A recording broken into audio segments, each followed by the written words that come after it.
اس science fiction movie کی وجہ سے اس کانسیپٹ کو آج کے ٹائم کے اندر کافی ہائپ ملی ہے۔ مثال کے طور پر ڈاکٹر اسٹرینج، اوینجرز اینڈ لوکی سیریز وغیرہ۔ ڈاکٹر اسٹرینج فلم کے اندر ملٹی ورس اپنی سول یعنی روح کے ساتھ ٹریول کرتا ہے، کیونکہ اس فزیکل باڈی کے ساتھ تھرڈ ڈائمینشن میں جانا امپاسبل ہے۔ اوینجر انفینٹی وار کے ایک سین کے اندر فلم کے ولن تھینوس کو ہرانے کے لیے پیرالل یونیورس کے اندر جا کر ہر ایک پوسیبلٹی کو دیکھتا ہے کہ شاید کسی ایک یونیورس کے اندر اس کو ہرایا جا سکے۔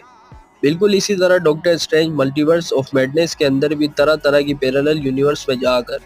مختلف پوسیبلٹیز کو آبزرو کرتا ہے، جہاں پر داخل ہونے کے لیے اس کو ایسے سیکریٹ ڈور کی ضرورت ہوتی ہے جو کہ ان دو پیرالل یونیورس کو ملاتا ہے۔